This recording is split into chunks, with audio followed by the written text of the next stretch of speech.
Sige, ma'am. Might really cover many diba, parts kasi system nga, diba? Yes, ma'am. So, yes, po. parang I don't really know if it will target ito lang is what I'm trying to say. So, yes, ma'am. So, the idea talaga that came up for me, which has been something naman we've also been talking a lot about because we run farmers markets nga. So we're exposed to both the farmers and the consumers. Yes, you know, we know what their issues are. A lot of them come because their children are high allergies, diba? Asthma, all these kinds. Sila, they want to wean themselves from, ano nga ito? Maintenance medicines. Kasi as we say, maintenance medicines only maintain your sickness.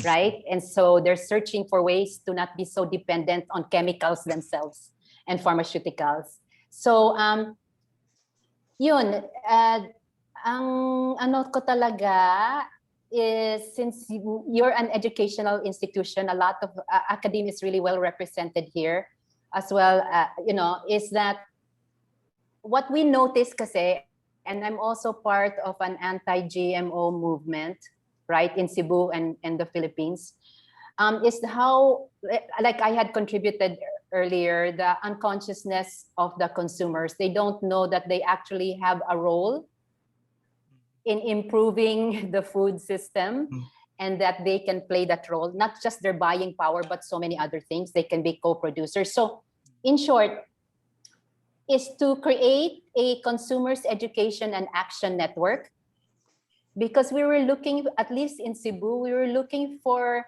are there consumer groups who will even fight for their rights? Do they even know when their rights are being trampled? Like food that is mislabeled or misinformed. So they don't even look at the back of, you know, packages to see ano ba talaga ang meron. May MSG ba siya? Ganyan, right? So yun, Consumers Education and Action Network, a campaign in which you create educational programs and campaigns that are short lang, and we could insert it throughout the year in Nutrition Month, World Food Day, Women's Day, Children's Day, Earth Day. May mga days na, you know, we call attention to, na we are a part of, in which we give these workshops for free, online or at the market where we do demos naman, ganyan. Maybe even in the supermarket if they will allow us to. Yun. So, and then to create from there consumer action networks who continue to forward the education that we're offering. And yun, and we'll create campaigns and create a closer relationship between producers and consumers. So parang yung in between, like the middlemen, yeah, even teach them what the usual process is and how they might change that and become co-producers like community supported agriculture. Ang dami na. So yun, basically the idea is Consumers Education and Action Network. Yes, ma'am. Nakuha ko din, ma'am, sa inyo yung campaign. Actually, the group of Sir Justin Interno, yung nabanggit niya kanina, making it sexy and attractive, especially to the youth. So it can also be a parang one of the idea. Although we have it can be subsumed naman dito po doon sa consumer education. Pero maybe having a campaign na talagang targeting using the social media and other it can also be yun yung platform ng campaign, and then also promoting the education kung paano natin maipopromote yung mga gagawin natin mamaya na mga goals, na ilang trainings ba ito or specific program ba ito na pwede nating ma-create for the consumers, and even magkaroon nga sila ng, yun nga, tama kayo, ma'am, I think in terms of ang consumer group ngayon nakafocus lang in terms of dun sa price at saka ilang issues, pero not necessarily on an effect noon sa health nila. So para ano yun, yung tama kayo ma'am, yung action network among consumers can also be there. So yun po. So yun, meron pa pong iba na I think it caters many of these challenges. Yung low consciousness, yung education, yung iba pang mga sa mislabeling can also be addressed in that ambitious ideas. At unless po, si Ma'am Daisy, baka po meron kayong gusto ding idagdag dito sa ambitious ideas in relation to these challenges po na na-identify. Ma'am, yung regarding dun siguro organization of farmers for easier transaction with the company can also maybe another ambitious idea. Yes, ma'am. Ma'am Daisy. Ang naisip ko, yung dito sa sinabi ni Ruelas, kasi usually siguro pa supermarkets, they have parang part of their CSR din. Baka pwede yung mga you do the nutrition campaign, the education within the supermarkets, like kasi every time you go there talagang nagbabayad ka, no? I mean, every time na halimbawa may ipopromote ka doon, may ganon, magbabayad ka sa kanila. Pero if there is a guru na who would convince them na this could be part of your CSR, could we do some nutrition programs, nutrition education within? Kasi ang ano sa atin is dapat may venue ka na palaging pinupuntahan ng mga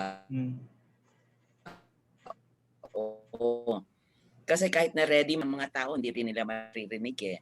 So supermarkets kasi pumupunta talaga mga tao. So if kung pwede na ibigay yun ng supermarkets na libre lang.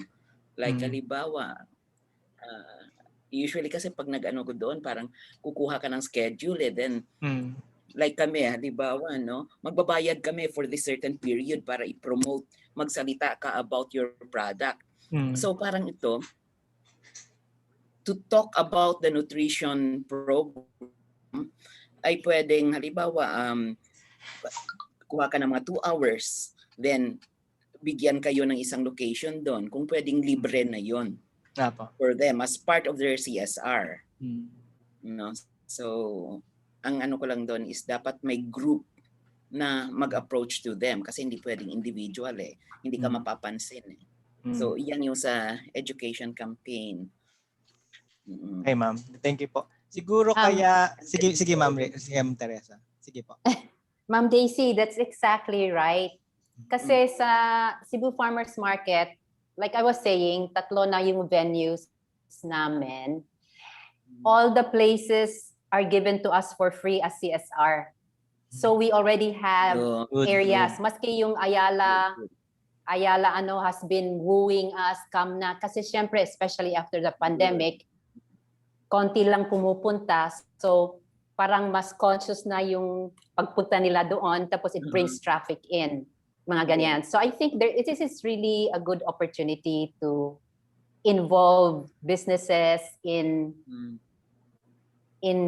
kasi who will say no to better nutrition, better health, diba? Especially at this time, healing our environment. People are more conscious about the soil, ganyan. So talagang to build upon, yun lang. Thank you. Thank you, Ma'am Teresa. May comment po dito si Ma'am Rina. So para po dun sa ibang participants, you may input, pwede po kayo maglagay ng input through the chat box po. So kung may mga additional kayo na mga ideas po, you are involved po dito. Hindi lamang po yung ating panelists po na invited. Ang atin po you can also give your inputs po. So yun lang po. Nandyan na ba si Wela? Ma'am Wela? Sige po. Sige po. Meron pa kayong gustong input related to this?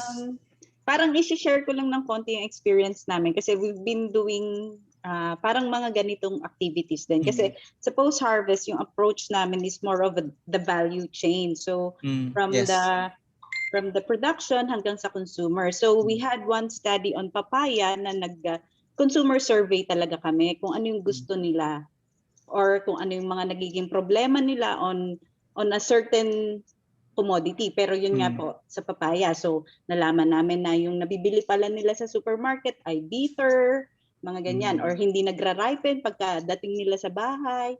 So yun yung mga problema. And then yung naging approach namin, we have to inform all the chain actors kung para matrace kung saan nagsimula yung problem, mga ganyan. So parang ginawa na rin namin yung ganitong activity. And then yun nga po, yung sabi ni ma'am, nagbabayad ka talaga. So we did this in a supermarket para magpatikim ng mga papaya na hinarvest at proper maturity, and then compared dun sa mga parang nabibili sa supermarket. So talagang i-involve mo lahat talaga yung nandun sa value chain para kasi so nag-agree din ako kay Ma'am Ruelas na talagang lahat ng actors kailangan ma-educate natin. So parang wala na akong mai-add kanina kasi it covers all. Talagang lahat i-educate, and then malaman nila kung bakit bitter yung nakakarating na papaya, kasi yun pala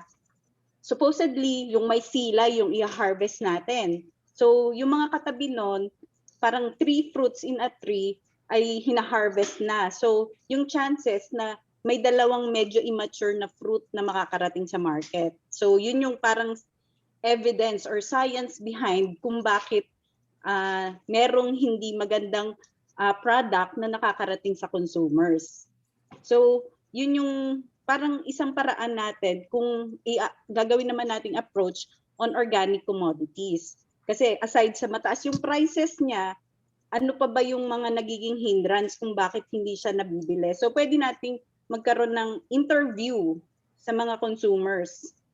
So meron ba silang dilemma? Kasi ang isang issue on organic commodities ay possible daw na contaminated, or more on food safety yung nagiging problema. Kasi sabi nga gumagamit ng manures, and kung hindi properly composted yung ating soil, yung mga ganon.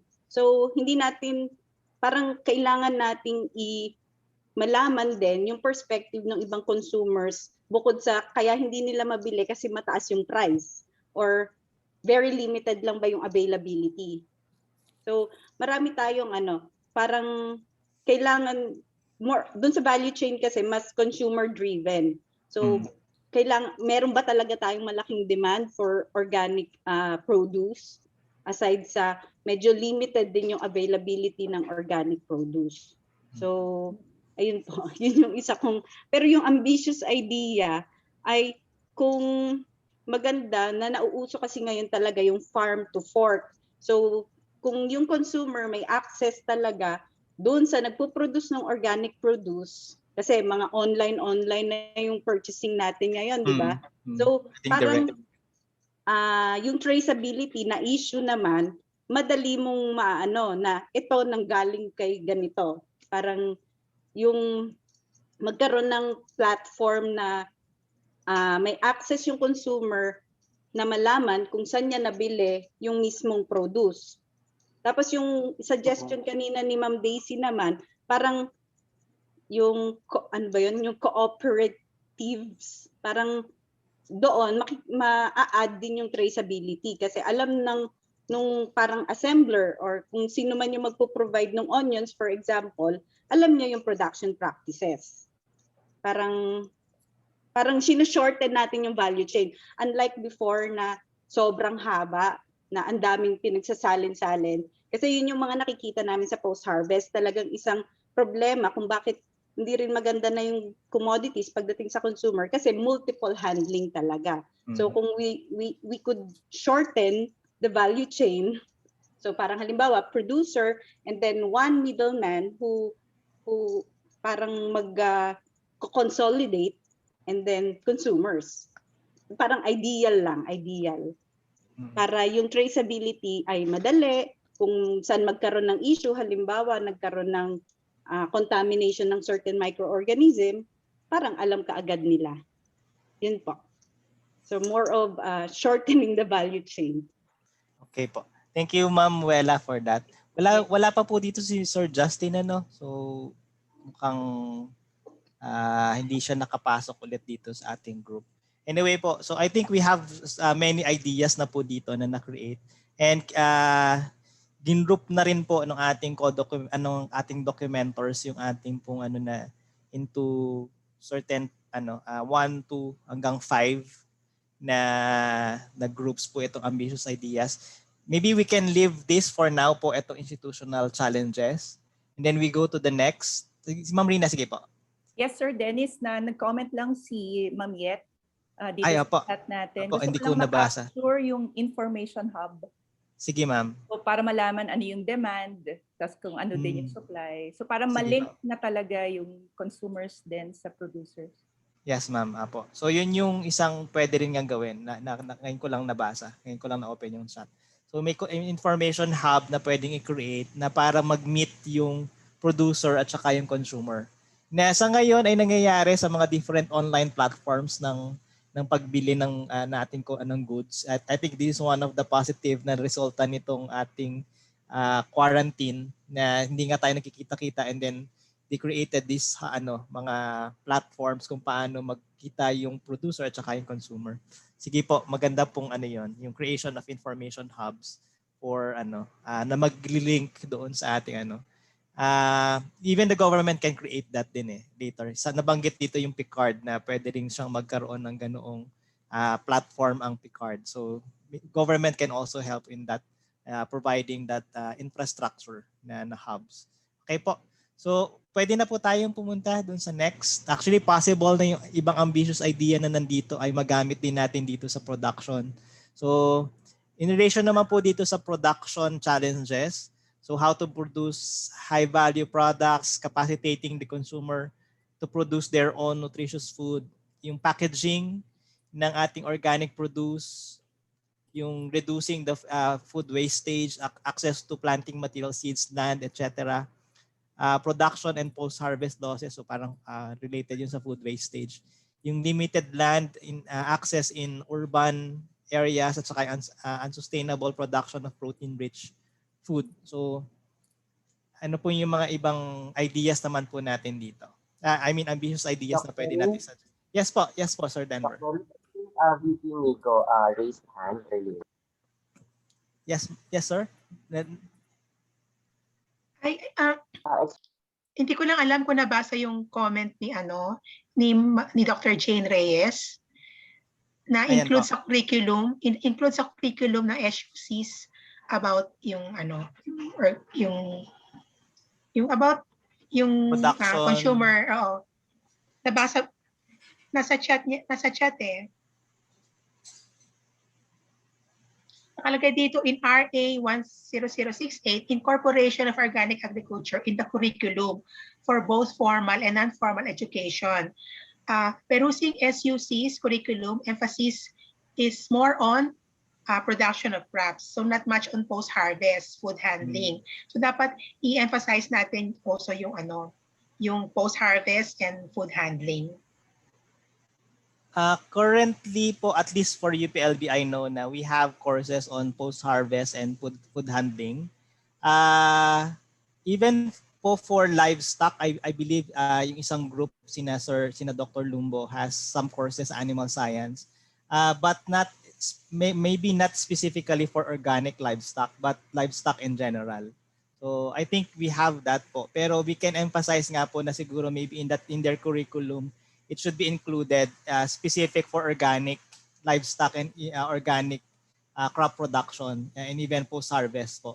Kasi medyo iba kasi talaga yung kanilang requirement in terms of food handling and post-harvest, kasi talagang need natin na makip yung quality noong ating pong organic produce na hindi talaga siya dapat para siyang sabihin natin parang halal na hindi talaga siya pwedeng ihalo sa mga non-organically produced na products. So yun po. So noted po yan, ma'am. Pwede po nating ilagay po yun dito as one of the nailagay na po pala. Sige sir, punta na tayo sa production challenges. So here po sa production po, meron po kayong mga inputs po na ambitious ideas. Sino po ang gustong maunag? Baliktarin naman natin. Ma'am Wela, ikaw naman ngayon. And then papunta kay na Ma'am Teresa at saka kay Ma'am Daisy later. Sa production challenges, naku, may alam ba ako sa production? Anyway, kasi doon naman sa, limbawa, doon sa Bungulan Banana, yung organic bananas na ine-export natin sa Japan. So, dito talagang alam nila yung profile ng farmers. Kasi parang may nabasa ako kanina na know your farmers doon sa group chat. So, dito, very, alam nila yung farmers, and then parang ano ang tawag doon, more of dun sa kung sa ISO parang ganyan. So kasi kaakibat nito yung dun sa sinasabi natin kanina na certification. So dun sa production yung parang pagkaalam na pag certified ka, parang meron ka talagang sana incentive. Diba? Kasi yun nga magpo-produce ka ng in a very special way. So yun. Hindi ako naging ready, sir. Ako na pala kaagad sa production. Sorry. Parang wala akong alam sa production. Sorry, Mamuela. Anyway, pero yun, maganda yun, naman po yung yung creation of the database would be a good idea po. So alam mo talaga yung farmers, and then syempre dahil may sistema ka, yung practices nila ay alam mo din yung inputs nila.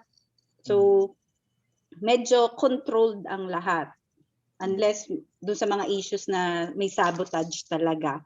And then, kaya naman nila nalaman yung production practices na yon, tinuro din talaga sa kanila.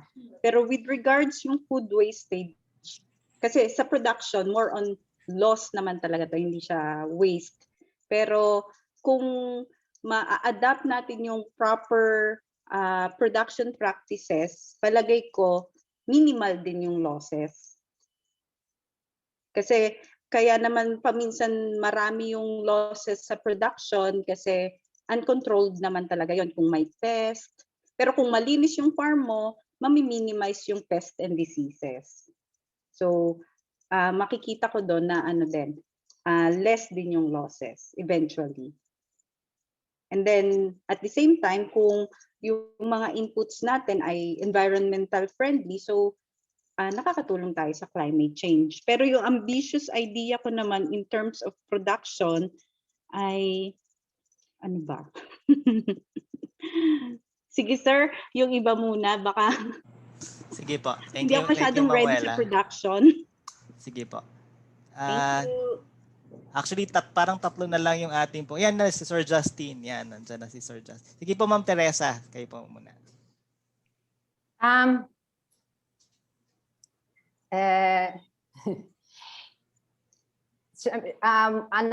My input is because again of my exposure sa markets, no, sa farmers market. Yung food wastage, I mean, yung sinabi ni Mamuela about really involving all the actors is still my same idea, in which I had mentioned we're part kasi of the slow food movement as members, and we engage every actor in the food value chain, pati yung cooks and chefs who shop at our markets, right? And because they shop, yung sinasabing closer to the farmer really naturally happens. Kasi as we were telling the farmers, kasi before ayaw nila mag-sell kasi what do they know daw, hindi daw sila educated, they can't speak English, mga ganyan-ganyan. Hindi sila city folk, na-intimidated sila. And we said to them, you will be our future teachers around food.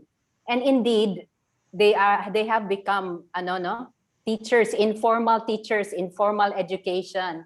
And so if we can bring again the formal educators who are filled with knowledge on the research and your experiments and technologies, how do we bring that to life at the market in some way? So for example, yung chefs nga namin, they look at what's extra sa market na hindi na sold, and instead of it going to the compost, mabuti naman because these are organic farmers, so it goes back to the compost, no, nothing is really a waste.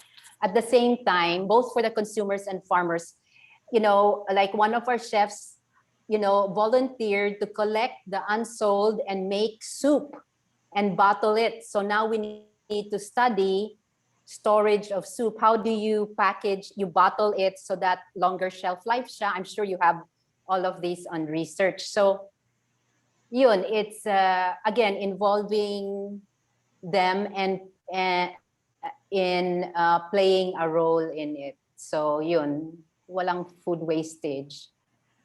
They also come and they look at yun nga, mga unique heritage especially, and then they make into salad dressings or ganyan, and then they give it back to the farmer or to the market to sell.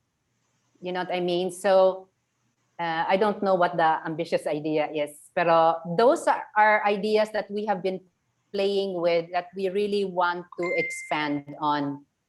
And so if we can include the education on yung food safety, food storage, ganyan na all natural, walang chemicals in it, that would add to the mix sa market. Yes, ma'am. Okay po. Na-capture naman po ng ating documentaries yung mga sinabi. I-recognize ko po si Sir Justin, nag-raise hand siya kanina. Nandiyan na po siya. Sige po, Sir Justin. Para po sa mga ambitious ideas. Hi, hello. Sir Justin. Good afternoon. Yes, sir. Ayun, nagkaroon lang ng problem sa connection earlier. But, ayun, nandito na ako. So, ang inisip ko kasi with regards to production challenge, parang siyempre ang organic agriculture products and produce, may tumataas naman na interest amongst siguro yung mga normal na individuals, but there are still from producing high value products. I think one of the kumbaga takot din of the local farmers when it comes to producing organic is baka walang subscribe or bumili or rather sumuport.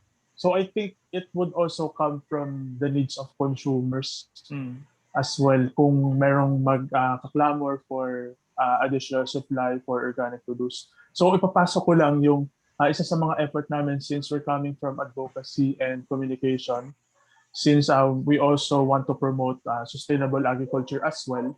We integrate the use of syempre social media and platforms just to kumbaga complement the hype for organic demand. So I think we need to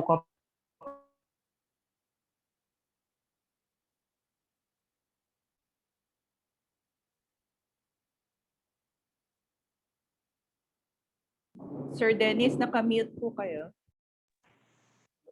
Ayan, sir. Sir Justin, nakabalik na po kayo. Naka-mute po kayo, sir. Okay. Ayun na nga. Wait lang ha. So going back yun nga, investing on social media and modern education technologies to of course heighten the demand. And siyempre mag-emanate or maililipat yan sa consumers. So what we do actually, meron din kaming mga group here sa San Pedro Laguna na into plant-based diets na rin. So they're actually a vegan restaurant. And we are using our kumbaga social media mileage then to promote and to boost then their business. And ang maganda rin doon, it's connected and value chain because yun nga, Lapacito Organic Garden, which Anhao Laguna is also supporting, are producing some of those resources. So medyo gumagawa na siya ng ingay locally. The LGU is starting to recognize that we are existing and more media personalities than locally are investing on this. So I think social media pa rin and modern technologies would still help in production. Thank you, sir. Sa inyo pong so yun, expanding the market reach to the use of the online platforms po.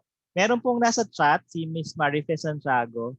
Siguro medyo mahaba yung kanyang sinabi, pero ang makukuha ko po dito is yung setting a floor price para sa mga organic produce at saka magkaroon ng mga organic trading posts for farmers na kung saan doon nila pwedeng ibenta. So kung may oversupply naman daw, pwede rin daw natin silang tulungan in terms of food processing. So yung processing nitong kanilang mga produce, maybe they can be, pwede natin silang turuan. Actually, parang ang basa ko dito, in partnership with the LGU, actually they are already supporting or tinuturuan na nila yung mga farmers on how to address siguro yung una nating challenge dito na na-identify, yung how to produce high value products. So yun yung mga ilan. So yung una is yung floor price para doon sa mga organic produce. Pero na-identify din kanina may nakita ako regarding dun sa standards, yung setting standards for this organic produce din. Siyempre, una siguro siyempre dapat certified. In terms of yung food safety, yung quality ng nung ating produce, dapat din ay may certain siya. Para mabenta natin siya na certain floor price, dapat meron tayong ganung identified na quality indicators para doon sa mga produce na yon. So yun yung pong ilan po na nakuha ko from this chat po ni Ma'am Marife.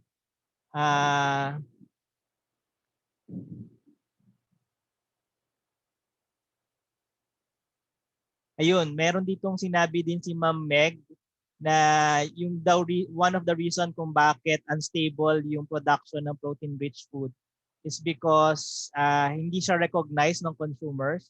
So maybe we can put a list of these crops na kinakain ng consumer para yun yung ipopromote din natin na i-produce ng ating mga consumer, ng mga producer. So kung ano man yung kanilang specific na protein-rich crop na yon, ay yun yung mai-promote natin na i-produce. Sige Ma'am Rina po, nag-raise kayo ng hand. Oo, banggitin ko lang kasi sanay nga tayo dun sa mga traditional vegetables, no? Pero actually marami tayong mga indigenous crops na very easy to propagate. Actually tusok-tusok lang nabanggit kanina ni Ma'am. Yes po. Oo, so na hindi kilala, pero ang sa atin damo lang sila, pero actually very nutritious. 'Di ba yung goal natin is how to produce healthy and sustainable food. So yung mga kalinong, mga alugbati, na kamote, ang dali lang talaga siya i-grow. So siguro yung paano rin natin ipapackage ba yung mga ganong tanim na hindi, parang itataas natin yung quality. Apo. Ipo-promote at saka itataas natin yung quality. Apo. Sige ma'am. Thank you po for that. We can develop siguro products out of it na mas enticing to the consumer. So siguro, ewan ko, alugbati chips, yung mga ganon. Tingin ko ma'am, dan kami papasok ni Ma'am Daisy. Okay, we are in the food processing. Ako po ay academe sa food science. Tapos si ma'am naman po ay talagang nasa industry. May mga ideas kami kung paano siya maging enticing sa consumer. Sige po Ma'am Daisy, meron po kayong addition. Nakita ko lang kasi yung comment ni Ma'am Ems ba yun? Na unsustainable, ano ba yun? Yung sustainable production. Yes, ma'am. Protein, protein ang ano ko kasi dito, bale, kapag mga small scale lang, okay yon. Pero kapag yung, kasi hindi natin, with our population, parang hindi talaga natin ma-avoid din na there should be manufacturers that should cater to a big portion of the population then, no? So okay yung parang from farmers market, yung mga ganon, no? Pero meron pa ring need sa iba na hindi makikater ng mga farmers market, ano? So ang I think the term used here is unsustainable production kasi like kami kasi just before we launched our product na we call the Unmeat, which is plant-based, no? We did a lot of market research. Total Philippines, dami naming mga focus group, talagang home use testing kami, ganoon, para makita kung ano bang pain point. Bakit hindi sila kumain ng, halimbawa, alam natin munggo, ganoon. Bakit hindi ito very rich source? Usually, ang mga nakikita namin na mga pain points nila is nakakasawa naman kapag puro lang nilagang munggo na may gata, ganon. So you have to Diversify. have a product na parang may variation din. And then with our population, majority of our population have already been exposed to meat, to fish, ganon. So yun na ang na-adapt ng kanilang taste buds. No? That's why halimbawa gagawa ka ng burger na puro munggo lang na ginrind mo lang, ganon, no? Ayaw nila ng lasa. Ayaw nila ng lasa noon. So parang you have to modify, no, that munggo so that it will taste like meat. So actually sa industry yan ang ano namin ang unang target is what we call the flexitarians, those who are willing to have meat, hindi ko pa iwan ang meat, pero willing ako na sige, itry ko din ang plant-based. Pero gusto ko, ang plant-based ko ay lasang meat. Parang ganon. And dito sa Philippines, yun nga, we have munggo. Munggo ang pinakamataas natin na protein source, no? Wala tayong makukuha pa na munggo na parang kasi doon sa mga legumes usually, yung lasa na ayaw natin para gawing burger yon is because of the carbohydrate portion of that legume, of munggo, of soybean, ganon. Yung carbohydrate portion na yon. That's why kapag sineparate mo yung carbohydrate portion na yon, what we call the protein concentrate, nawawala na ang lasa ng parang ayaw nating yon. Parang naglalasang karne na siya. So kung ang i-ano natin ay mga flexitarians, yung parang sige mag-shift ako unti-unti sa plant-based, makukuha natin yung market na yon. Dahil inalis natin yung lasa na ayaw nila doon sa, for example, munggo. Kaya yun nga parang wala tayo ditong production. That is the reason why nag-i-import tayo ng mga protein concentrated na plant-based. Kasi wala tayo ditong production. So, hindi ko alam kung ano ang program ng government natin dyan. If we could produce, halimbawa, protein concentrate from munggo. Kami we are very, very willing to test kapag merong ganon. Like a protein concentrate from munggo. Kasi bakit ibang countries, China, they have a very good soy concentrate, a soy protein isolate. So galing din yan sa soy, pero dahil inalis nila yung lasa na ayaw ng mga sanay sa or hindi naman sanay, yung na-introduce sa lasa ng meat. Kasi kapag na-introduce ka na talaga sa lasa ng meat, sa lasa ng isda, ganun, kapag mag-plant-based ka, parang ayaw mo So, bakit yung ibang countries nakaka-produce ng ganon? Tayo ay hindi. So, sana kung meron tayong, I don't know, kung pwedeng i-support ng government yon para makakagawa din tayo ng mga protein concentrate from munggo, halimbawa, then yun ang gagawin ng mga manufacturers for their protein-rich products. Thank you, ma'am, for that. Information lang po para kay Ma'am Daisy. Actually, the DOST-ITDI now is doing that. Nagpo-produce sila ng protein isolates or protein concentrate from kadyos. Yung talaga. Oo.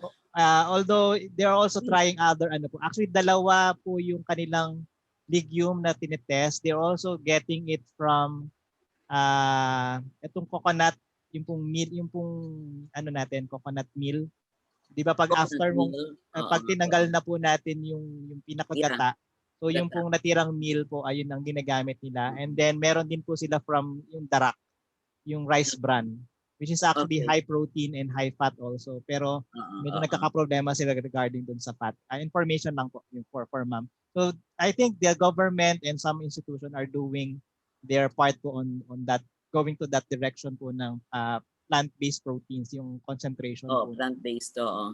And then siguro yun nga, ang gagawin na parang source is something na medyo mababa din ang kanyang production cost. Yes, ma'am. It's rice protein. Ang liit ng protein sa rice eh. Ma'am, pero kasi ang rational po doon ay waste po kasi siya. Although ginagamit siya for animals, pero in general po ay waste siya. Even po yung coconut meal is a waste po. Pero Yeah. pinaka-best po talaga is the legumes. Apo. So yun po. Legumes. So sige po, punta po tayo. Meron pong isang shot lang regarding dun sa promotion. Yeah. Yes, kaya po part sa promotion is research on value adding of products na introduce sa utilization ng crops po. Tama po 'yun. So maybe we can collaborate with that kay Ma'am Meg related po doon. Okay po. So ito po maybe itong ating production challenges we can leave it here na. Medyo madami-dami na po tayong ambitious ideas here. Then we go po sa susunod. Medyo malakas lang po yung ulan dito kaya po ako medyo malakas ang boses kasi hindi ko po kayo masyadong nadidinig. So punta po tayo dito sa market existence, yung two-way accessibility of organic produce. Establishing market for organic produce, connecting the market at saka yung consumer at saka market, farmers saka market. Yung issue on reliance on imported foods at saka yung equitable food distribution. So meron po kayong ambitious idea dito paano po ito ma-address. I think na-identify natin earlier yung pong mga social platforms, online platforms on how to parang make a direct link between the farmer and the consumer. Pero sigurong isang kailangang identify is yung direct link naman ng farmer to the industry. Yung ano talaga in the food industry yung ating somewhat in relation to mass production of our daily food. So yun po yung isa po din sigurong malagyan ng ng linkage po. Sino po ang may idea, ambitious idea related po doon?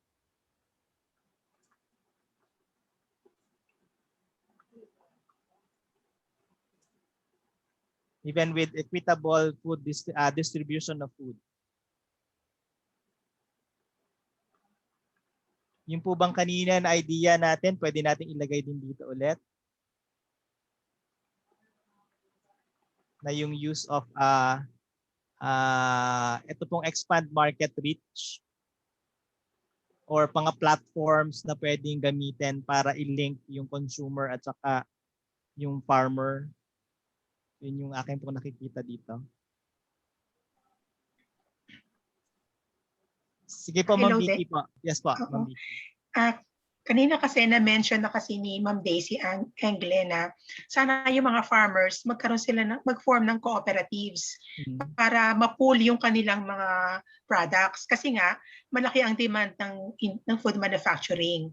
So in other words, mahirap kasi sa food manufacturing to deal on a small scale ng mga farmers. Kaya yung isang ambitious idea siguro is to encourage farmers to form cooperatives para may bulk, may volume yung kanilang produce and they can comply with the demand of the manufacturers. Yes, ma'am. To encourage farmers to form organization or cooperatives. Cooperatives, yes po.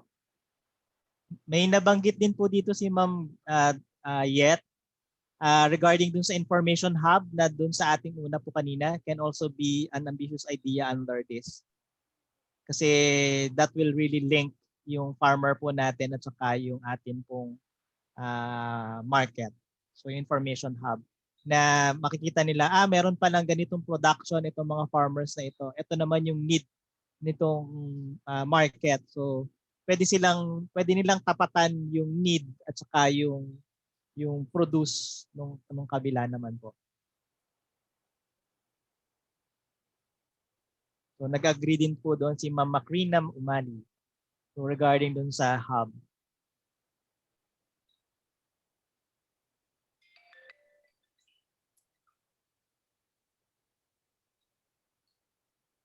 Sir Dennis, I will. Yes po, Ma'am Teresa.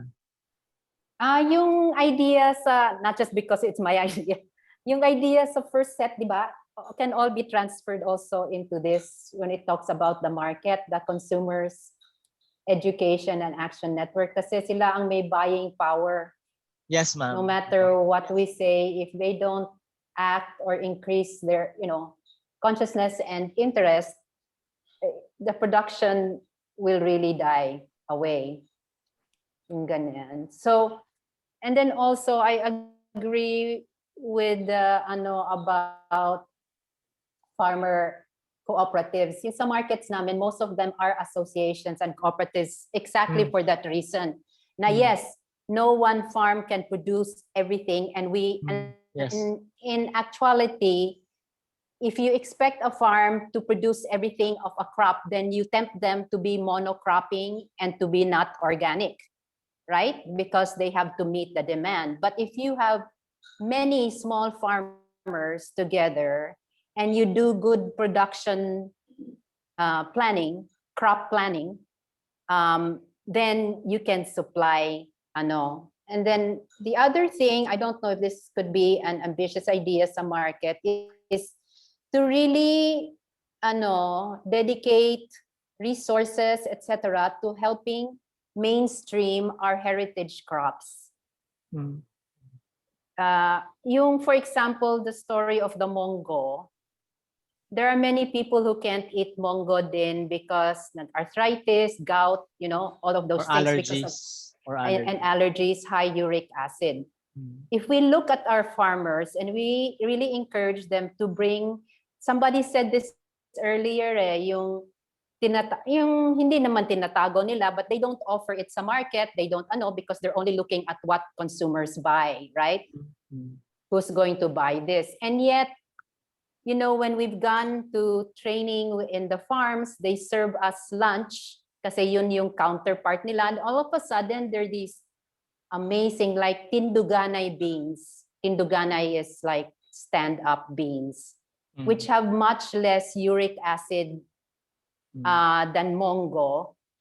And it can be cooked mongo style. It can be sprouted, which again, sprouting, apparently you would know more than me, lessens the amount of uric acid in beans, right? So things like that, we learn about them almost through accidents because there's not really a concerted effort, at least here, maybe in UPLB, because that's what you do. So how do we nationalize the experiments, the research data, ganyan, and to create that. So, yun, I guess my ambitious idea in this case is really looking at the heritage crops to really understand their nutritional value and how to mainstream that, but keep them local first so that our farmers do not lose to high mass production kaagad.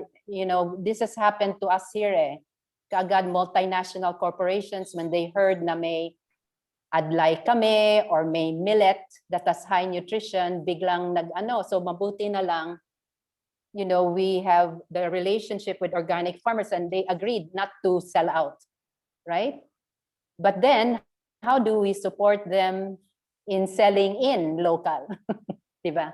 So, I don't know how to name that whole body of parang campaign din siya to really appreciate what we've been given naman through our land and our local heritage crops and really make that be the business of food.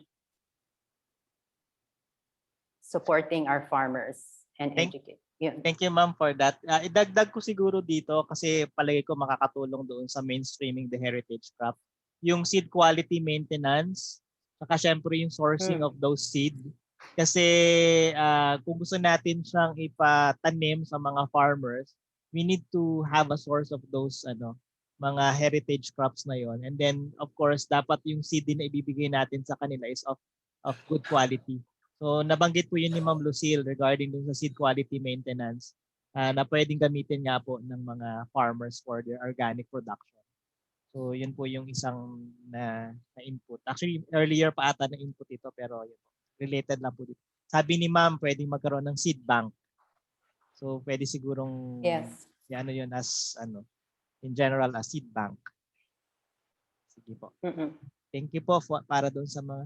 Meron din po dito binanggit si Ma'am Meg na sa yung experience niya with doon sa ARBS Agrarian Reform Beneficiary daw ay nagkaroon ng link ang farmer groups and co-ops pati ang government agencies through the Agrarian Reform Department ng ARBS at saka yung Co-op Development Authority.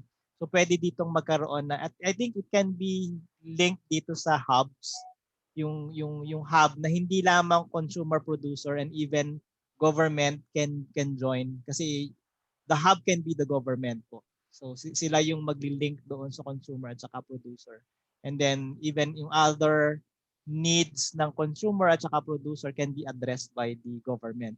So in terms of production, pwede makatulong ang DA and even ang Cooperative Development Authority kasi nga in relation din doon sa in-encourage natin sila to create their own cooperatives din.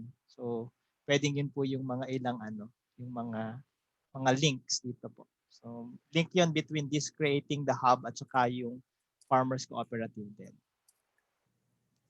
Technical, kasama na dyan ang financial at saka iba pang siguro na from the government. Sige po. Meron pa po in relation dito, si Ma'am Macrina Umali po may chat. Labeling of organic products po is very important to our consumer according to one of the study. Ang resource identification and information about the product, consumer awareness, knowledge, and assurance of quality and being legit. So, yun yung labeling, yung isang dito. Sa ngayon po ba, meron ng existing na labeling system for organic produce? Wala pa po. Meron tayo, sumiiling si Ma'am Teresa pero tumatango din si Ma'am Rina. Yung yung mga third party certified, meron Apo, sila. meron na. Oo. Pero yung sa PGS hindi ko alam kung paano. Baka hindi Meron na rin po sa PGS Quezon. Yes, ma'am. They've been around since 2016 or something. Tapos sila nag-lead ng PGS Pilipinas. They have labels and that sort of thing. And they've certified over the many years 55 farmers, I think, and farms. And we hope that with the PGS 11511 legitimized, that can spread, that there will be more PGS groups around the country. Yes, ma'am. Kasi yun talaga, they can make the labels. Apo. Ang lang siguro baka hindi pa siya standardized na para doon sa lahat ng PGS groups.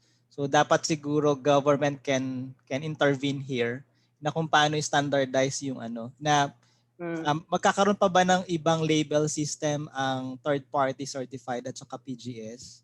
Yung ganun pong mga question siguro na baka mamaya maging parang second class yung isa because of mas popular itong isa. So kailangan siguro medyo standardize natin yung label system. Kasi lahat naman sila ay organically produced as certified by a third party or through the PGS yung PG system po.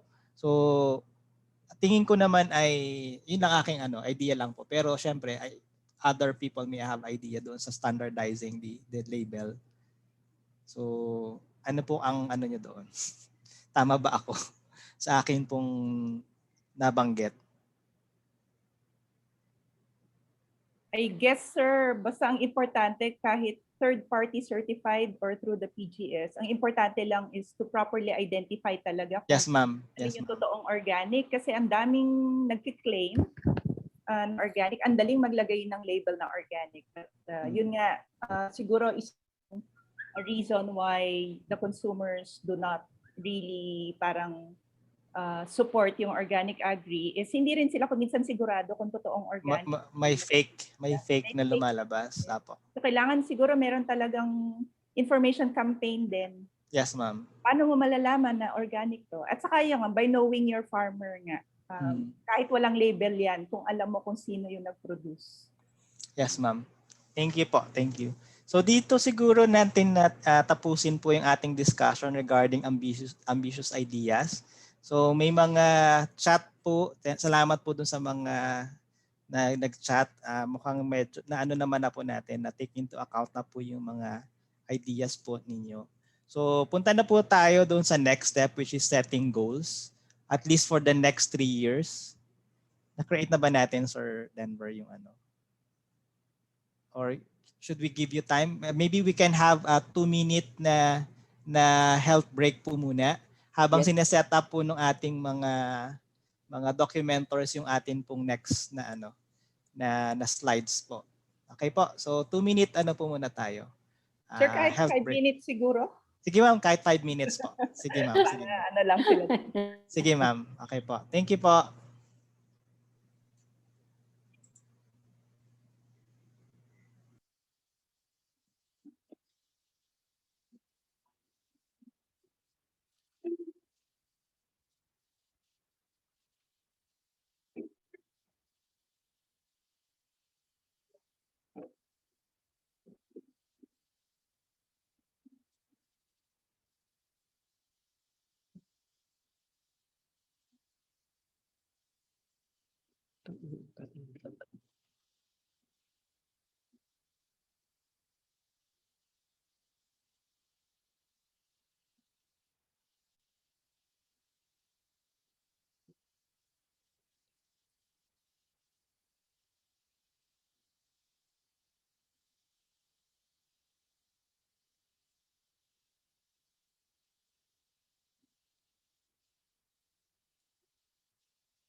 Sir Denver, ready na po ba tayo?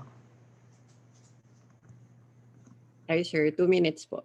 Okay lang po. Sige po. Go ahead po. Take your time po. Thank you po.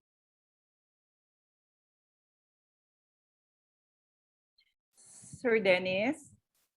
ma'am. Yes, ma'am. Nag-request ako sa chat na kung pwede nilang i-indicate yung affiliation nila para may idea lang tayo. Sige po. Sige po, Mention na lang. Yeah, thank you. paki-change po ng inyo pong names, yung affiliation po, tapos yung name po ninyo. Unahin po niyo yung affiliation and then name. Or kahit chat na lang, sir. Baka or kahit, sige po, po. Kung ano po, nga pala, hindi nga pala sila, paki-chat na lang po daw yung inyo pong affiliations po. Yun na lang po. Thank you po.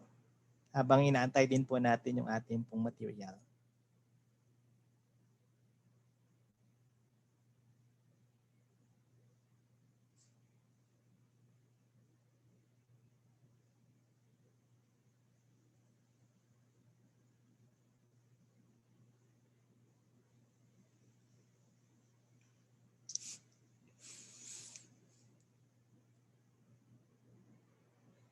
Thank you po. Maybe we can also take this time po para mag-take tayo ng picture. Nakabalik na po ba lahat? Para gusto po namin gayahin po yung kanina eh. Sa isang group na naka-post yung pictures nila doon sa Anyway, one lang naman po tayo, one screen. So maybe sino po ba ang gagawa ng Sir Denver, si Ma'am Kat po ba? Yes po. Siguro si Ma'am Kat na lang yung mag-take ng picture. Okay po. Sige po. Can we request po everyone to open your cameras para po ma-capture natin yung ating picture. Ma-post po natin mamaya. Sabi ko okay lang kahit sa second presentation na lang nila tayo makita. At least grand yung ating doon sa last presentation. Yan po. Nag-open na po. Hi, Ma'am Yet. Hi, Ma'am Lucille. Nag-hi na. Ayan po, nagkakitaan tayo. Hi, Jane. Ready po? Sir Denny, hindi ako makapag- Hello po. Rina, long hair ka na, Rina. Opo, siya, COVID hair. Hindi pa ako nagpapagupit. Mag-start na po ako. Meron po akong 2 panels dito po sa screen ko. Yung first po muna, 1, 2, 3, smile. Po. Ayan, may nag-open pa. Okay po. Sige po. Habol ako. Isa lang po ulit. Isa pa po. 1, 2, 3, smile.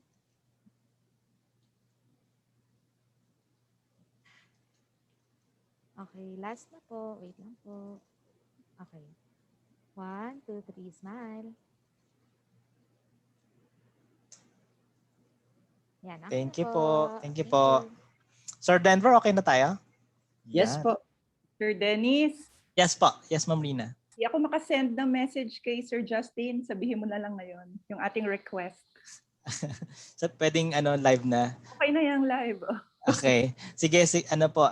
Kasi po later dito sa atin, after po nitong ating session, ay may mga participants na ini-invite po namin to have their own reflection dito sa ating ginawa pong activity. So we presented yung names po ng ating pong mga panelists, and then yung pong group na nagde-decide ay napili si Sir Justin. So to represent the youth din po. So Sir Justin, so lang po, heads up po sa inyo that you will be asked later to give your reflection regarding our activity. So at least may representative tayo from the youth. So yun po yung goal po natin. So kung ano man po ang gusto niyo Ma'am, ilang minutes, Ma'am Rina? Mga 3 to 4 minutes siguro. Sige po, yun po. 3 to 4 minutes lang po na reflection regarding our activity. So yun po. You can highlight your your as being a youth po, yung inyong advocacy as a young professional siguro. So yun po. Sige po, we can go here na sa mga ambitious ideas na ito. So ito ba ay din per yung group of challenges? Sir Denver? Yes po. Pwede pong kung ano po yung naisip nila dun sa ambitious idea, ano po yung short-term na goal na pwede po nilang maisip. Sige po. For the next 3 years po, although medyo madami, maybe we can just identify at least 3 na goals na workable po within 3 years. So naka-identify kasi dito tayo parang 7 maybe yung sa curriculum we can we can commit as the academe po regarding dito. I think even si Ma'am Wela can regarding doon sa idea on including yung specific na post-harvest food safety in relation to production ng high protein crops at saka yung livestock can be included dyan. Okay po. Okay na yan. And then yung open access educational materials, paano po ba ito? I think you can also relate it with UPLB. Since tayo yung academe dito. Even si Ma'am Wela naman is also UPLB. So I think ang isang dito ay maybe we will ask our OVICRE to have this open access educational material for this. I think meron naman ng database ang OVICRE in relation to this. So since under din naman ang organic agriculture, ang IDSC or OA sa OVICRE, so we can commit to that. Okay po. Yung regarding dun sa 2, making organic agriculture attractive, launching campaigns within supermarkets as part of their CSR. Ano po ang goal natin dito? Ilang campaigns or I think Sir Justin has been doing this. Maybe they can parang as a goal lang na pwede nating gawin for the next 3 years. Ilan bang campaigns yon? Ilang how they will keep it attractive. So yun po. I have a question. Yes, ma'am. Yes, ma'am. These goals are just for these ambitious ideas on the left? Or are you making one set for all? Actually, ma'am, it can be several goals. It can, pwede pong pag yung mga ambitious ideas can be lumped in po kasi ng sama-sama siya na mata-target. Hindi naman po kinakailangang may katapat each ambitious ideas. Well, kasi I asked the question kasi when I look at making organic agriculture attractive and launch campaigns within supermarkets, that's kind of the same goals we would also put in the consumer education and campaign. Yes, so pwede. Pwede po. Pwede po yung magkasama. Apo.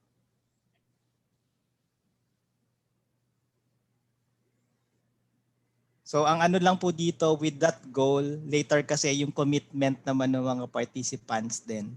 Paano po? So dito UPLB ay ina-identify ko na as yun lang naman po ang nandito sa group natin na academe na pwede pong na-identified po na-identified sa ngayon. Baka po may iba pa na nandyan po. You can also join with the commitment po. So dito po sa making it attractive at saka yung consumer research organic of yung products saka yung education.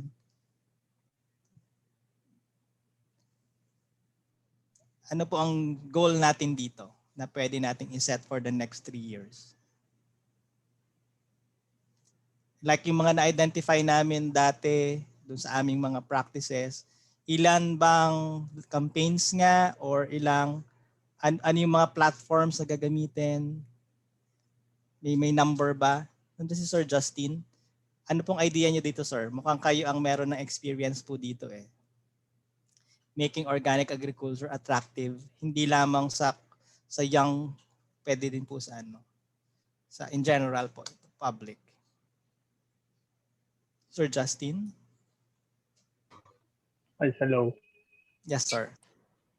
Ayun, naisip ko siya mabuti but ayun din, nagpo-fall under pa rin siya sa campaign talaga siya. So we have ongoing initiatives yun yung nabanggit ko earlier, like doing localized weekend markets for with multiple purpose, yung educational discussions, pwede rin selling of local produce. We also invite, of course, yung mga certified din na organic. And I think from our end, sa campaigning and advocacy and youth, we really make use of modern platforms. And syempre, partnership din with the local government when it comes to this. We actually, Anaho Laguna is already part of the Youth Development Affairs. So we have several organizations. Then we can tap if we have province-wide campaigns on using or consuming organic agriculture products. Sir, tanong lang, paano natin mamumultiply itong campaign ninyo sa ibang places sa Philippines? Paano natin parang mapapalawak? Siguro yun yung goal na although syempre alam ko yung focus nyo sa ngayon is in Laguna, pero paano tayo makaka-influence din na bukod doon sa in addition doon sa ating campaign itself, we can also attract other groups outside Laguna na pwedeng makatulong din dito sa campaign na ito. Yun yung isang parang kayo ang manghihikayat ng ibang organizations. So pwede bang gawin nating goal yon na and maybe a commitment then later from you na you can connect with other organization, youth organization or any other farmers organization na may influence ninyo. So Yes, can we get that commitment from you, sir? Yes, well, we can actually work on that. And yung Anaho Laguna din is also working closely with the Young Professionals for Agriculture and Development, YPARD Philippines. It's nationwide din siya. So there are several organizations that we can also work with. So it's so of course a work in a progress, and we're very open to do initiatives pertaining to that. May chat si Ma'am Teresa, yung basta organic uptick. Yung uptick daw is fast, active and effective. So that's cool. that's a good maybe campaign. Maybe we can also translate it into different languages kasi yung sabi ni Ma'am ay in the Visayan Visayan dialect. So we can maybe also have the same taglines na would have the same meaning na fast, active, effective. Sa Tagalog man yan, sa Ilocano or sa any other Bicol we can do that. And then para ma-reach din natin yung bawat region. So I think that's a good goal na gawin.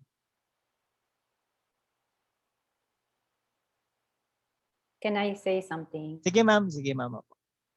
Sir Justin, I hope that you really this goal to make it national kasi really I'm connected to a lot of efforts on organic agriculture on the market side, CSAs, ganyan, and we really need this. So if you have it sounds like you have talent and network to campaign, we would really participate in it and support it. I just can't lead it. So I hope Thank you very much, ma'am. Yes, ma'am.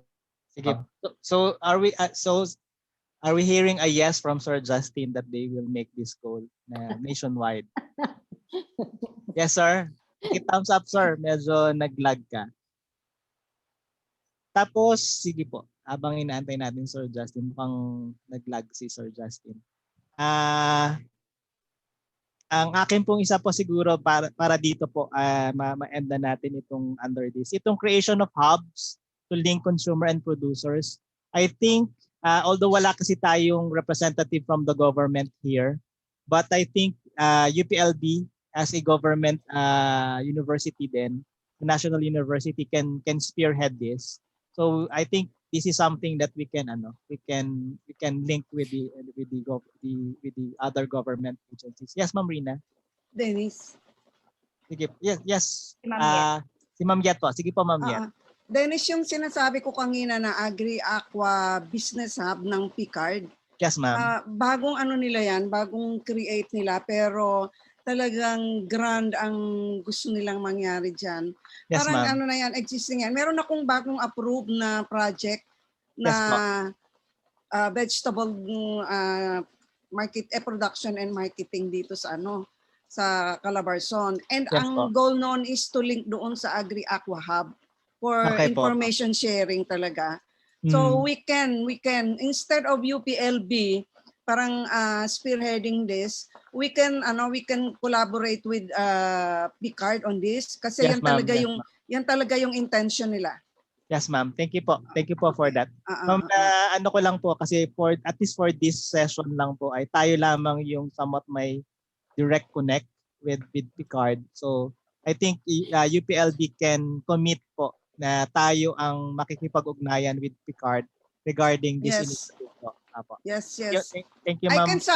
can sound it off doon sa sa Agri-Aqua Hub. Yes, ma'am. Thank you po. Okay. Sige po. Thank Thank you you. po, Ma'am Yet. Ma'am Rina, sige po. Nag-raise hand po kayo. Yung siguro yung goal lang is to increase yung visibility ng organic agriculture. So for example, yung mga sa DZ, yung sa atin, yung sa dito sa Laguna, yung local natin Apo. show Apo.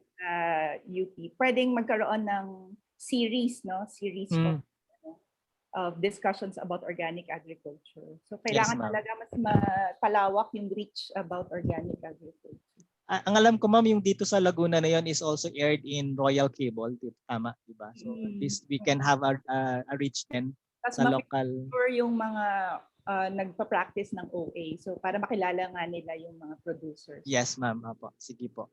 So I think okay na po ito for this ambitious ideas. May isa pa ba, sir? Okay, yan. So dito tayo, yung creation of farmers database. Can UPLB do this? Tingin ko pwede po natin gawin yon. And it's one of the goal din na pwedeng gawin ng IDSCOA natin. Yes, na sir. creating this database po. Yes, sir. Actually, meron na tayong initial effort to try to parang create nga yung mga list of networks nga. Hindi lang siguro yung produce, pero yung mga inputs, yung mga ganun. Or mga technical support. Yes, ma'am. Okay po. Thank you po, ma'am. At siguro dito ko naman po, nandyan pa po si Ma'am Daisy. Ma'am Daisy, maybe here ay gusto po kayong hingian ng ng yung pwedeng goal ninyo sa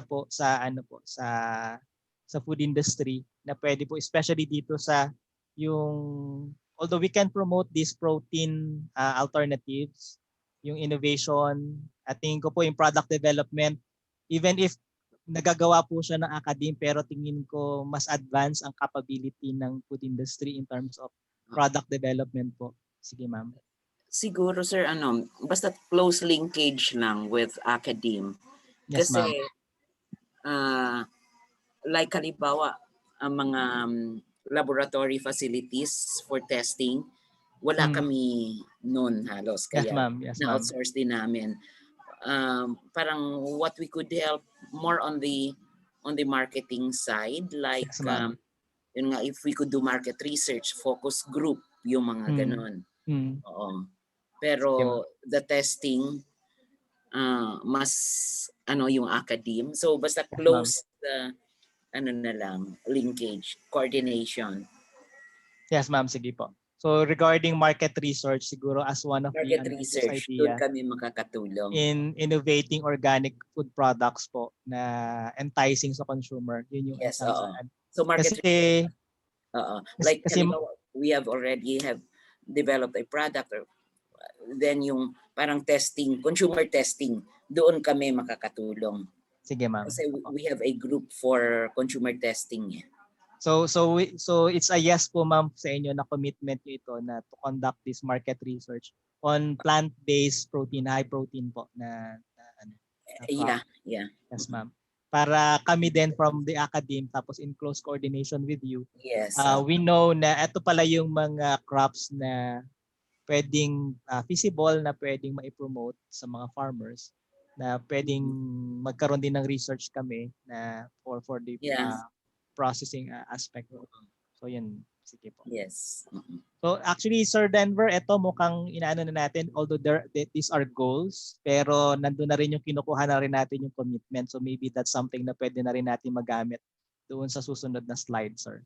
Tama Yes po? po, sir. Noted po. Okay po. Ano na lang po yan, sir. And then, yung database ay okay po na UPLB ang mag-initiate po niyan. Actually, yung pong iba dito ay more on the education ng atin pong producers, yung sa GAP to minimize the wastage, yung information dissemination for possible techniques on shelf life extension. Yan po ay mukhang education din po ang ano nito, platform po nito. So I think UPLB can also do this kasi tayo naman po yung nasa academe. So we will commit on how to promote or to educate yung ating pong farmers, ating pong handlers ng ating produce on how to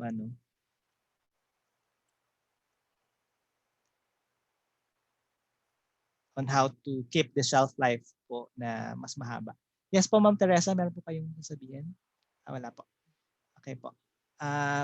Meron pa po ba tayo from these ambitious ideas na hindi pa natin na-cater? Market reach, social media. I think this can be related doon sa unang kanina, yung sa social platforms, etc.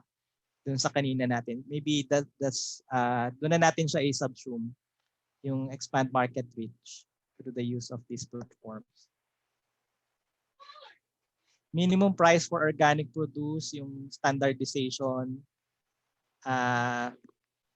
Mukhang ito ay papasok doon sa certification. Ano po? Yung incentive for producers who undergo certification and issue on a certification. So mukhang nag-create na rin tayo in relation to certification kanina na magkaroon ng standardized na certification. O sa susunod pa yun? Tama ba? Medyo wala na ako. Sa susunod pa pala yun. Siguro doon na lang natin siya ilagay. Yes, sir. We move to the last part na po ba? Sige, sir. Dito na po. Mukhang related naman po dito yung atin pong ibang ambitious doon sa second. So dito po natin siya ilagay regarding sa certification. Regarding that po, ano pong goal natin in terms of certification po? Meron ba tayong kumbaga an increase in number of certified organic farmers, mga ganyan po na gusto natin maging goal. And then through this PGS, yung PG system, ay mapadami natin sila yung mga anong yun. And then later on, we can create the labeling system po for this. So yun siguro yung magandang goal. Baka hindi ko po alam kung sinong may idea regarding so ano yung increase na gusto natin in terms of yung nag-transition na yung mga farmers into organic. Ano ba yung baseline natin sa ngayon? So para lang po measurable yung ating pong goal. Na 50% ba, yung parang ganoon ay nagkaroon ng 50% increase ng certified na organic farmer organizations. Pwede po ba yon? Kaya po ba yung gawin? Yes, Ma'am Rina. Sir, baka yung certified, baka hindi pa siya kaya in 3 years. Yes, ma'am. So siguro, paano ba? At least transitioning or... Are you talking about, sorry. Yes, ma'am. Sige ma'am Teresa. Sige po. Are you talking about across the country? Yes, ma'am. Apo. Pwedeng ganun yung ating target po. Pwedeng yung goal po natin. Or is it parang percent of agricultural land or areas that is devoted for organic agri? I don't know. So depende po kung gaano ka-ambitious yung ating goal. So it 3 can be years that. kasi, Apo, medyo maikli po yung 3 years. Tama po kayo. Medyo maikli po yung 3 years. Maybe in 5-10 years, mas makikita na natin siya. Pero in the next 3 years, ano yung medyo at sa tingin niyo attainable and doable po natin?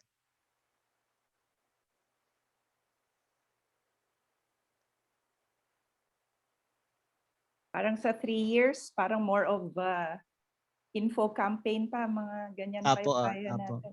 Awareness, increase awareness. Paano pa ba? Ma'am Teresa, ano bang magagawa natin in 3 years? Well, maybe I'm ambitious. Sige ma'am, ano po Kasi yun? Baka po kaya natin. Kasi nag-umpisa na kasi kami ng PGS. Trained na yung mga farmers. Tapos may nag-raise sa kanilang hand. But doesn't mean na they will get the certification. That's why I'm thinking kasi part of the process is being mentored towards certification eh. You know what I mean? Hindi siya pass-fail. Ganyan. You spend the money, you check, pass-fail. So when they raise their hands, one, they become members of PGS. Kasi peer-to-peer yan eh. You really have to be a member. So you're trained. And then when you go through a process, I don't know how to that. So it's not naman talaga you're certified na, maybe in 3 years. Pero parang in process, maybe that's what you meant, Ma'am Rina. Ma'am, increase awareness In or increase processes. membership for the PGS na sabihin natin doon sa current na sabihin natin kung may 100 na peers ay mag-double, parang ganon. At least yung pong towards certification na yun later after 3 years. Sige po, Ma'am Macrina po, merong last 10 minutes na lang po tayo Isa na lang po ito. Isang goal na lang siguro dito. Hello Yes, ma'am. Sir, ano ko lang kasi hindi kaya dapat ay increase awareness mula sa ibang farmers kasi marami pa rin farmers talaga ang hindi convinced sa organic farming. Yes, ma'am.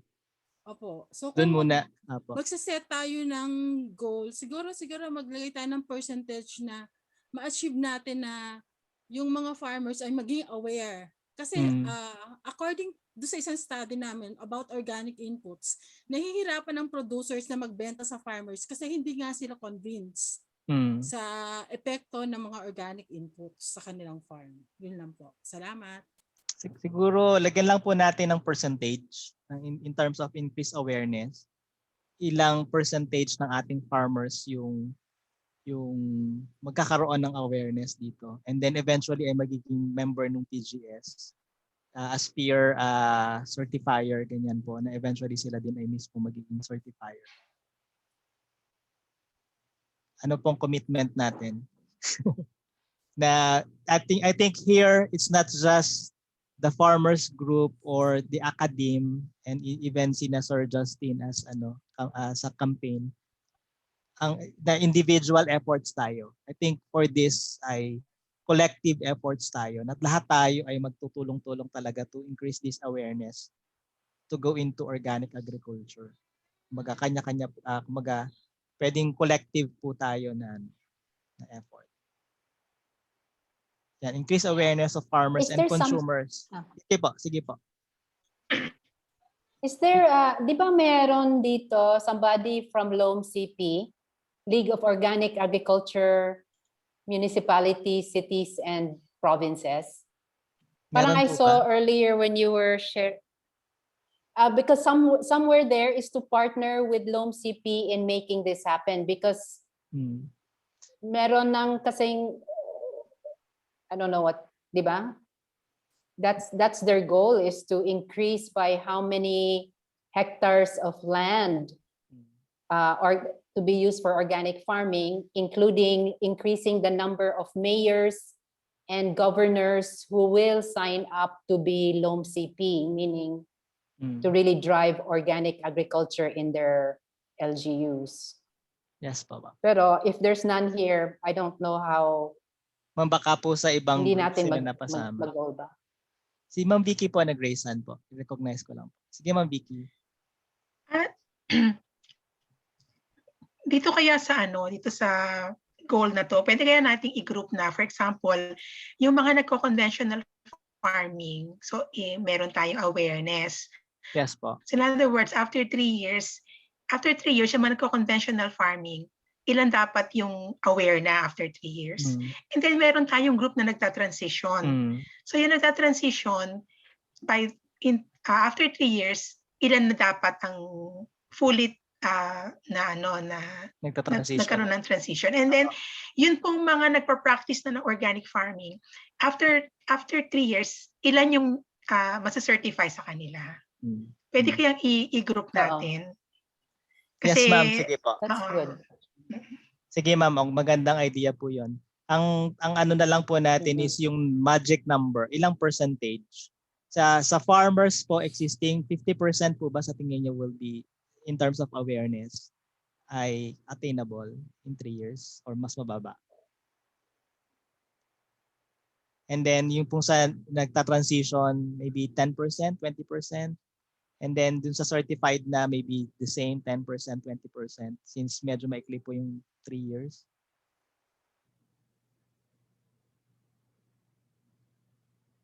Ano pong idea po natin? Mas may idea po siguro yung mga nandoon na sa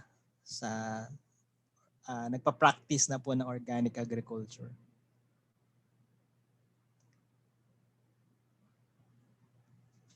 Yan, may nakalagay dyan, 20 to 30% would be a good number po kaya for all. 30% na awareness, and then yung ganun po.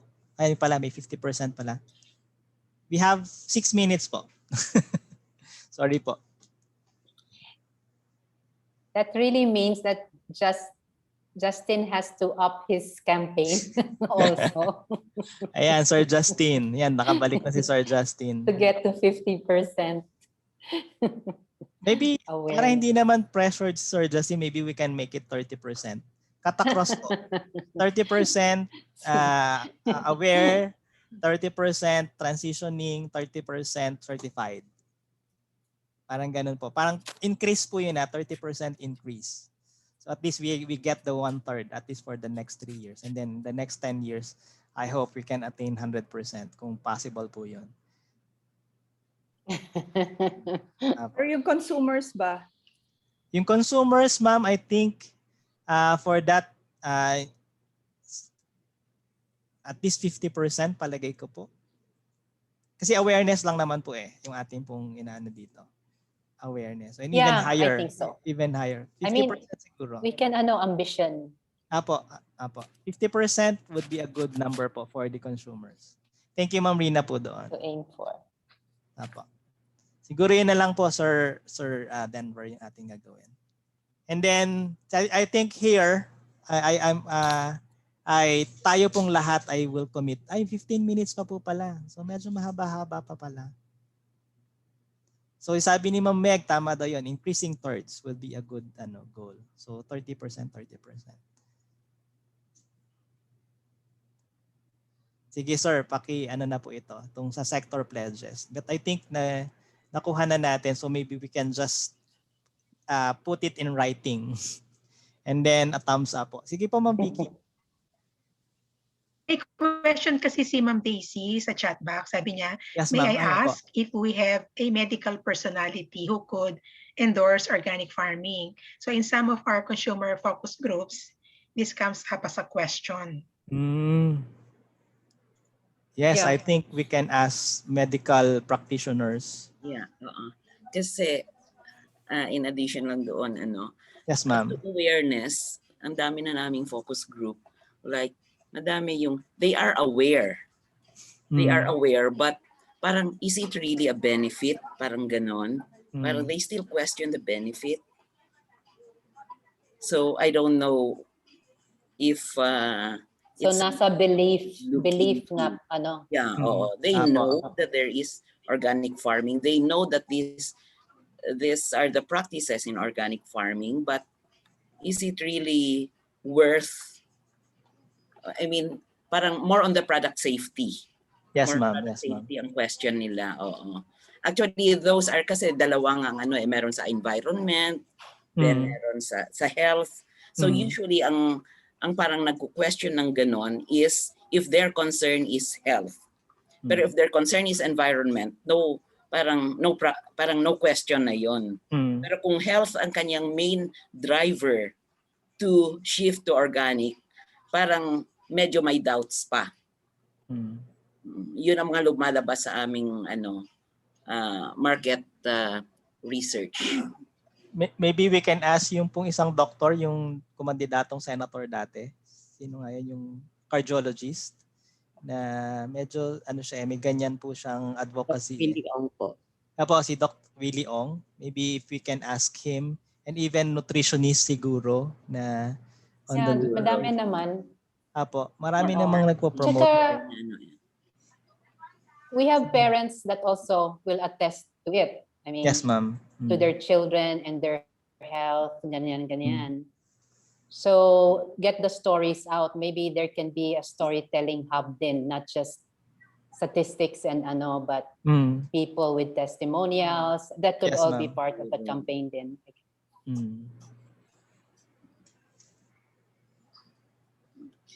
Yeah, may sabi ni Ma'am Macrina Umali, may mga medical doctors din daw na nag-start na mag-advocate ng organic farming. They themselves ay doing organic farming. So yun, pwede rin natin kuhanin yung kanilang testimonials and why they decided going into this. So maybe that's something na pwede ring itap ni na Sir Justin sa pag-promote, diba? Kasi kung makapture natin yung mga stories na yan, Sir Justin, and then we can promote it sa youth. So, and even to the parents ng itong mga kabataan na ito. So, pwede natin pong gawin yun, Sir Justin. Ang based kasi sa mga consumer research namin, no, yung ages 30 and below, ano ba 30 and below? 35 and below, very concerned sila on environment. So, medyo capture mo yun na market. Pero above that, it's more health for them. Health. Yung intake of food for them is more health, not environment. Kaya yung market na yun ang medyo nagko-question. Okay po.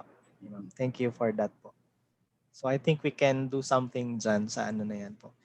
As in the academe, tapos from the industry, sina Ma'am, sina Sir Justin sa campaign, and then sina Ma'am Teresa regarding doon sa connect with the farmer and consumers regarding the distribution naman ng food, organically produced food. So yun po. Sige po, we have some time pa po na yun, si Dr. Jaime Galvez daw, dating DOH Secretary, is one also of these medical practitioners na nagpo-promote nito. So I think we have a good number naman po ng mga ganito na maybe later as an ambitious siguro, maybe not in the next 3 years, or baka sana na-identify sa ibang na may top natin itong mga personalities na ito that will promote din po ito na itong organic agriculture. Sir, meron pa tayong kailangang i-decide regarding dun sa pledges? Meron pa bang kailangan i-identify? May kulang pa po ba? Or okay na po tayo, Sir Denver? Sir, more on post-event activities. Okay po. So yung mga post-event activities natin na pwede nating gawin, series of discussion on organic agriculture. I think UPLB can commit doon po sa creating this series of discussions po na ito. So, ganun na lang yung ating po dyan. Sir? Yes, ma'am. Yes, may ma'am. gusto pong i-commit yung ating panelists at saka yung ibang participants. Sige po, kung meron po kayong gustong i-commit in relation doon sa mga goals po na na-identify. Or activities na naiisip nila after this summit. Na pwedeng kayo po ang mag-initiate ng mga activities na yon, kayo po ang mag-spearhead with the help of UPLB and with the help of other organizations po na nandito. Isa-isahin po natin. Siguro kay Sir Justin muna. Para ma-inspire tayo from the youth. Para ma-prepare na rin yung sasabihin mo mamaya. Ano yung mga kayo sa Anahaw, Laguna? Ano yung pwede nyo i-commit na event na gagawin ninyo after this?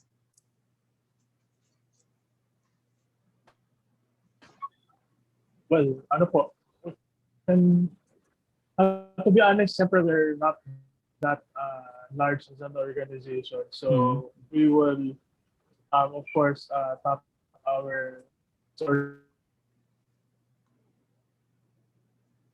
Sir, medyo nag-choppy ka. Pwede niyo pong i-off yung niya lang, Yung post-event activities siguro, aside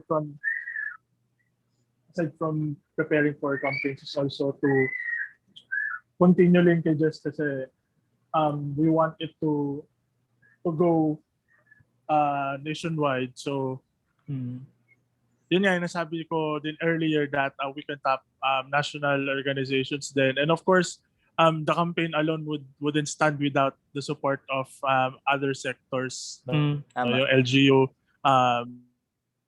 academe, especially, and the government, syempre.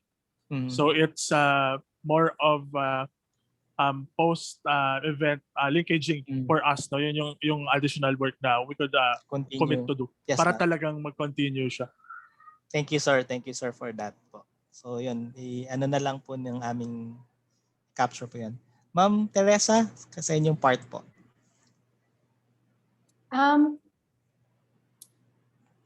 I would commit to doing what I can in terms of, especially on the ground. If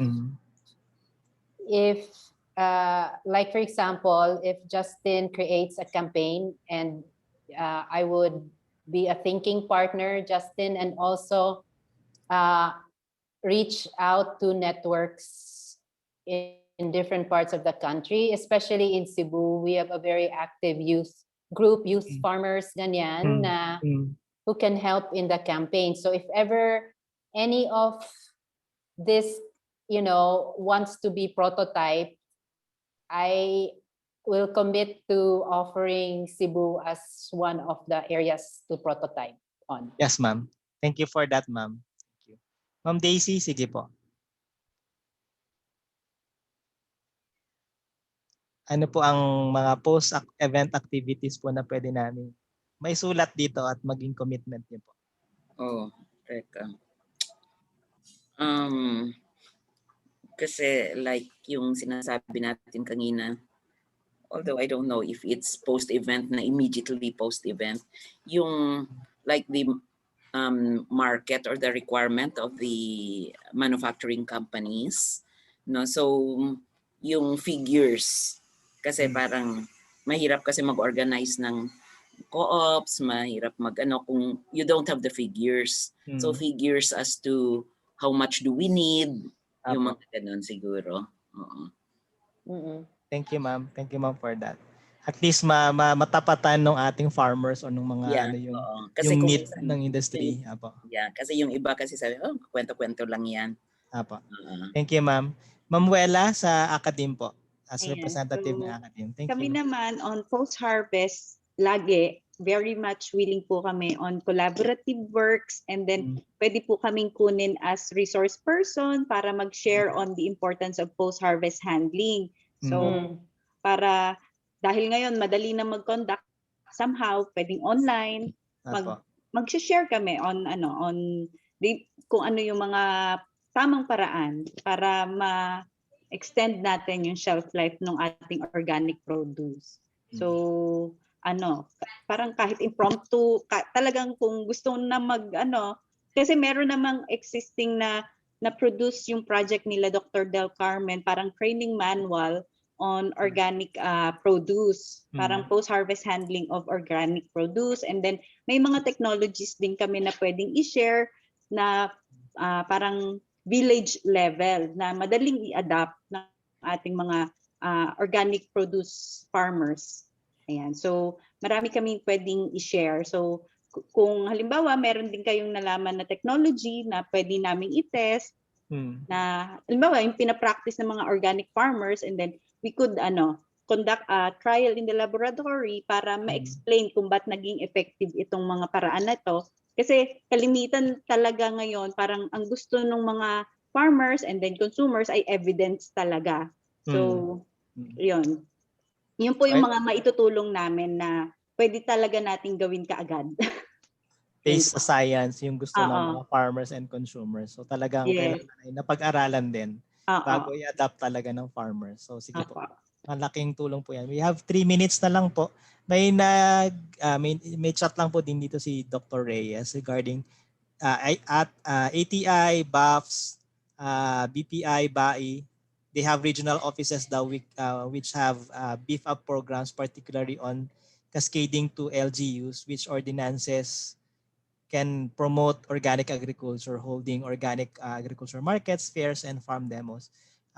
So yun, ang ano na lang siguro dito is yung linkage, paano natin matatap ito mga ito. I think UPLB can also although hindi natin makukuha yung talagang commitment nitong mga agencies na ito, but I think we can link with them and then later get their commitment on this. So yun yung mga pwede po natin gawin. I think UPLB can do that in linkaging with these agencies. And even po, yung ibang mga organizations dito, baka meron kayong direct link with these organizations, then maybe you can also do that po. So yun po. So yun, may mga... Yan po, we have 27 seconds po. So see you po later. Ma'am Teresa, may kayo sasabihin? No, just is there somebody who can bring us together maybe like a month from now or create a way to keep the communication so we're updated? Yes, ma'am. We will ask the IDS-COA po regarding po dyan para magkaroon dito ng continuous na talks po. 2 seconds. Bye-bye.